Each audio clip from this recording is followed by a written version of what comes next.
Assalamualaikum warahmatullahi wabarakatuh. Berjumpa kembali dengan saya Novar Ardi dalam series pembahasan kita di pemrograman berbasis web. Em, di materi teori sebelumnya kita sudah bahas tentang em, HTML itu apa gitu ya, sebagai bahasa yang digunakan dalam pembuatan front end dari si website itu sendiri. Nah, pada video kali ini kita akan coba praktekkan ya tentang penggunaan dari HTML itu sendiri, mulai dari basicnya sampai ke tak-tak advance dari HTML itu sendiri. Nah, kita akan mulai. Di sini saya akan menggunakan editor Sublime Text gitu ya. Nah, sebagaimana yang telah dipaparkan di materi teori sebelumnya, bahwa di dalam HTML minimal tagnya itu adalah seperti yang ditampilkan di sini gitu ya. Ada dari tag em, ada tag HTML-nya gitu ya, kemudian ada head-nya, kemudian ada body-nya gitu ya, dan juga ada penutupnya.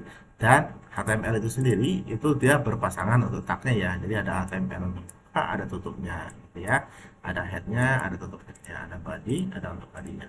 Nah, bagian head ini sendiri ini digunakan sebagai apa namanya, sebagai title ya dari halaman web yang akan dibangun gitu ya. Kemudian di bagian body itu biasanya digunakan sebagai tempat konten halaman web itu sendiri. Nah, misalnya saya mau contoh di bagian head, di sini saya bisa nambahkan tag title. Tag title ini ya, title ya. Nah, misalnya saya tambahkan eh, belajar HTML gitu ya. Ini kita set dulu, dan ini bisa kita buka dari browser ya dengan cara diklik kanan, kemudian ada open in browser ya, atau ada open filenya langsung ke dalam browser juga bisa. Setelah dibuka nanti dia akan muncul, ini belum di refresh, kira-kira seperti ini. Nah, yang belajar HTML tadi itu di mana? Letaknya ada di bagian atas. Ya, bagian atas belajar titik HTML yang ada di sini ya. Nah, sekarang kita kembali lagi ke codingan kita yang tadi gitu ya. Oke. Nah, apalagi yang bisa kita organisasikan di dalam HTML ini sendiri. Nah, yang pertama misalnya kita ingin nambahkan berupa paragraf, berupa heading gitu ya. Di dalam HTML itu ada level-level heading. Heading itu dinamakan dengan H, itu levelnya dari H1 ya sampai H6. Ya, dan seterusnya. Kita coba tampilkan tulisannya, misalnya ini heading 1 ya, ini heading 2.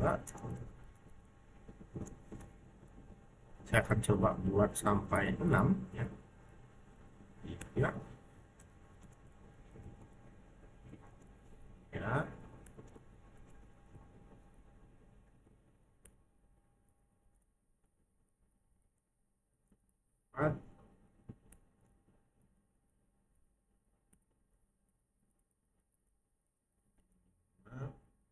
Kemudian terakhir H6 ini heading 6. Nah, kita coba save. Nah, lihat ketika saya masukkan tag ini, saya masukkannya itu ke dalam body ya. Jadi konten dari halaman web nanti semuanya itu akan diproses di dalam halaman body ini ya, di body ini. Ya, di sini. Oke, ini kita save, kita coba eksekusi kembali. Ya, ini kita bisa coba refresh untuk halaman ini. Nah, seperti ini. Ini menampilkan kondisi heading gitu ya, yang kita buat yang tadi di atas. Yang heading paling besarnya adalah menggunakan tag H1 gitu ya. Ini H2, H3 dan seterusnya. Ini tag digunakan untuk pembuatan heading. Nah, kemudian bagian kedua kita akan coba menambahkan hal lain gitu ya. Misalnya saya tambahkan berupa paragraf gitu ya. Paragraf itu tagnya adalah P ya. Gunakan P, ini kita bebas mengetikkan apapun gitu ya. Ini saya ketik apa namanya, ini aja untuk apa, melihat hasilnya gitu ya. Nah, di sini kita bisa coba refresh halaman yang kita buat tadi. Kita refresh, nanti tagnya akan muncul di bawah. Nah, perbedaan antara heading dengan paragraf yang dibuat di bawah, heading itu dia ada style untuk headnya ya. Kalau di P itu adalah pre-processes tag gitu. Artinya tagnya itu nggak ada stylenya, by default itu dibuat seperti ini gitu ya. Nah, terus gimana caranya kalau kita ingin mengganti huruf gitu ya? Misalnya di sini kan hurufnya default ya. Kalau kita ingin ganti huruf yang ada di sini dengan taruhlah hurufnya jadi Times New Roman, Perdana dan lain-lain. Nah, di dalam HTML itu ada yang namanya atribut ya. Atribut di dalam HTML. Nah, bentuknya seperti apa? Misalnya saya ambil contoh, kalau kita ingin mengganti um, ambil contoh misalnya atribut untuk mengganti huruf gitu ya, atau warna misalnya gitu. Anda bisa menggunakan style ya, misalnya seperti ini. Saya kembali ke yang tadi ya. Misalnya di sini kita tambahkan itu berupa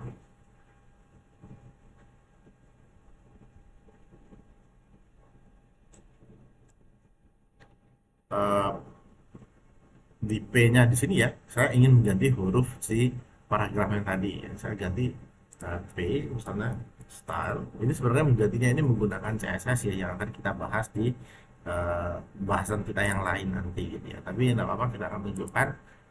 Saya ganti warna misalnya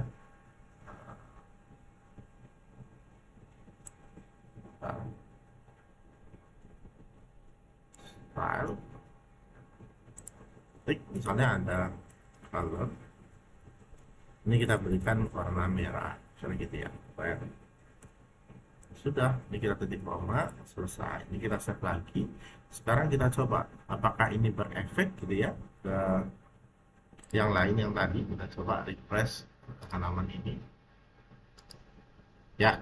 Ini adalah yang saya kasih warna yang tadi gitu ya. Jadi kita bisa memberikan warna langsung ke teks yang ada di dalam HTML. Oke, sekarang kita lanjut lagi. Setelah memberikan warna, kita bisa menggunakan atribut yang berbeda yang ada di dalam HTML. Misalnya kita mau menambahkan atribut apa selain dari itu tadi.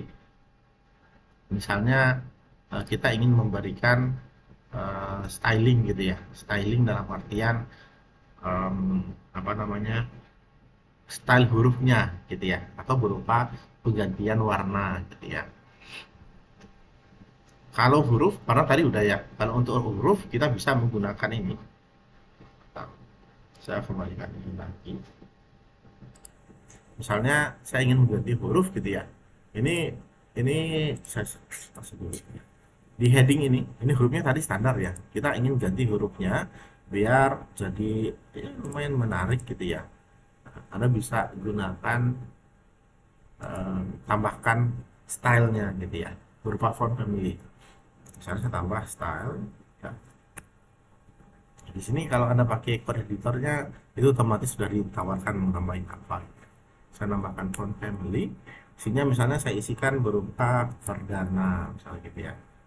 Ini hurufnya huruf Perdana ya. Nah, ini kita coba save. Save. Dan ini kita coba buka lagi ya dari browser kita yang tadi. Nah, ini kita upload. Nah, stylenya udah ganti ya, kita bisa ganti hurufnya spesifik di sana gitu ya. Ini kalau kita bicaranya cuma menggunakan HTML saja. Sebenarnya ada cara lebih mudah untuk mengganti style ini, yaitu dengan menggunakan CSS yang akan kita pelajari di video selanjutnya gitu ya. Oke, selain dari itu apalagi yang bisa kita ganti? Kembali lagi ke yang tadi.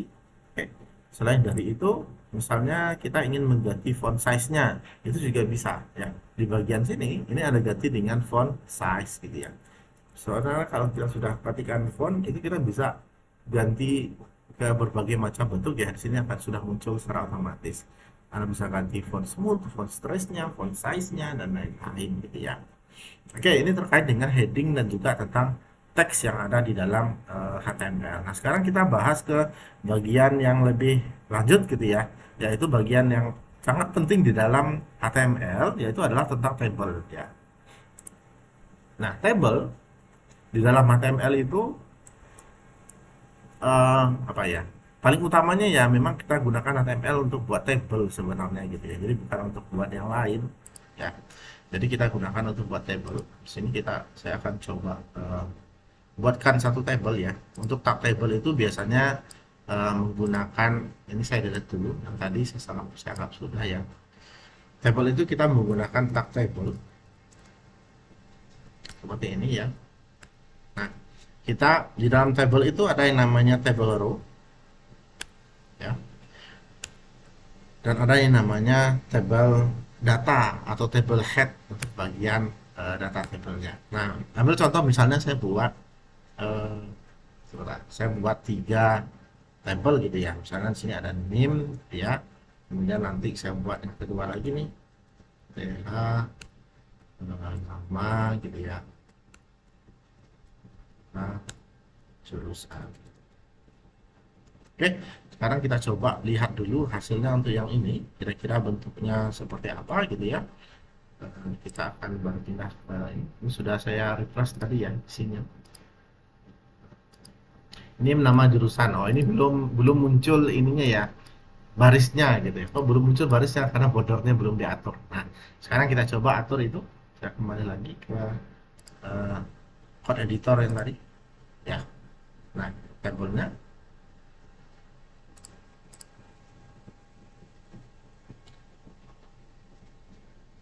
oke.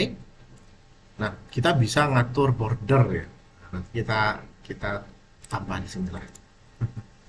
Border itu 1 px, warnanya itu sajalah ya. Oke, ini kita coba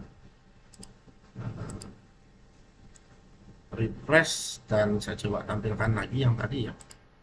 Nah, jadi ya kotaknya ini tabel yang saya buat tadi gitu ya, yang cukup lama kita buatnya. Nah, sekarang kita coba tambah elemen baru di dalam tabel. Nah, dengan menggunakan apa namanya, TR ini table row ya. Jadi table itu dibuat di HTML itu berdasarkan baris-barisnya. Dimana dari table row dulu. Table row, di dalam row itu ada namanya table head, TH ya. Table head ini adalah heading dari table. Di sini ada 3, ada name, nama, jurusan. Misalnya saya ingin nambah yang lain misalnya ya. Gimana cara saya nambah bagian table yang lainnya? Nah, kita bisa tambahkan isinya gitu ya. Nah, isinya kita tambah TR lagi ya, kita nambah baris baru ya, row baru. Nanti di dalamnya ada TD. Nah, TD itu apa? Table data. Misalnya NIM 1 2 3 4 5 gitu ya. Kemudian nama gitu ya. Namanya siapa? Namanya Ahmad misalnya gitu ya. Kemudian TD lagi, table data, jurusannya misalnya IF gitu ya. Nah, ini untuk data yang pertama. Ini kalau kita save kan, ini kalau kita jalankan nanti kira-kira hasilnya itu akan jadi lebih kurang seperti ini. Kita balik lagi ke yang tadi ya, akan muncul nih 1 2 3 4 5 Ahmad, tulisannya IF gitu ya. Nah, ini adalah baris kedua yang saya bangun. Baris kedua itu buatnya dari mana? Untuk baris kedua itu sendiri itu pembuatannya ada di bagian TR yang ada di bawah ini gitu ya. Ini baris pertama, ini baris kedua. Nah, kalau kita ingin nambah baris ketiga gitu ya, tinggal ditambah lagi TR-nya gitu ya, table row-nya, nanti ditambah table datanya, misalnya NIM-nya 22234 gitu ya, aja. Kemudian ada namanya misalnya Musa gitu ya. Kemudian jurusannya apa misalnya elektro ya. Ini nanti ketika kita save dan kita jalankan, ini akan jadi row atau baris yang selanjutnya akan muncul di bawah nama si Ahmad yang tadi ya. Nah, ini untuk menampilkan tabel. Nah, terus untuk bagian mengelola tabel itu sendiri bagaimana? Misalnya kita ingin memberikan warna terhadap tabelnya gitu ya. Kita ingin mengganti background dari tabel. Nah, kita bisa ganti spesifik atau menyeluruh ke tabelnya secara keseluruhan, atau kita bisa ganti per kolomnya satu-satu gitu ya. Sebagai contoh misalnya kalau kita ingin mengganti ambillah contoh misalnya kalau kita ingin mengganti warna tabel secara keseluruhan gitu ya, seluruh warna tabel yang ada di sana itu semua saya ganti warnanya gitu ya, jadi warna yang berbeda. Nah, bagaimana caranya? Caranya simple. Kalau ingin diganti warna tabel, Anda tinggal ganti background color dari tabel itu sendiri gitu ya. Misalnya saya ambil contoh untuk tabelnya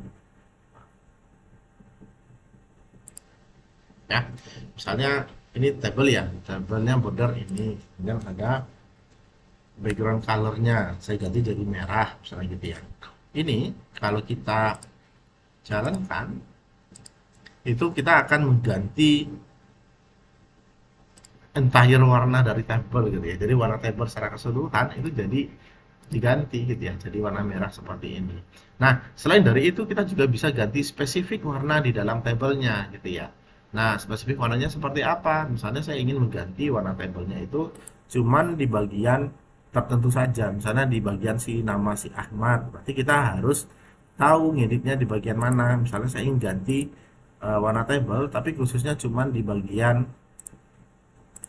ini aja, apa ya, kalau ingin ganti satu baris pertama kita gantinya di TR gitu ya, nanti background color misalnya jadi green gitu ya, ini di baris pertama. Ini kalau saya jalankan, mana Anda akan dapatkan hasilnya lebih kurang seperti ini. Jadi kalau kita refresh, nah yang pertama itu jadi hijau. Kok garisnya tidak hijau? Garis ini adalah bawaan dari tabel ya, dari tabel itu sendiri, sehingga tidak berpengaruh terhadap apa namanya garisnya gitu ya. Nah, selain dari itu kita juga bisa ngatur jarak sebenarnya ya. Ada namanya call span, ada namanya row span gitu ya. Kita bisa memerging tabel juga ya antara satu tabel dengan tabel yang lain ya. Cuman itu nanti akan kita bahas di video terpisah. Oke. eh, Sepertinya itu dulu untuk bahasan pertama kita tentang tabel. Nanti kita akan lanjutkan di video yang selanjutnya tentang HTML bagian kedua. Terima kasih banyak. Assalamualaikum warahmatullahi wabarakatuh.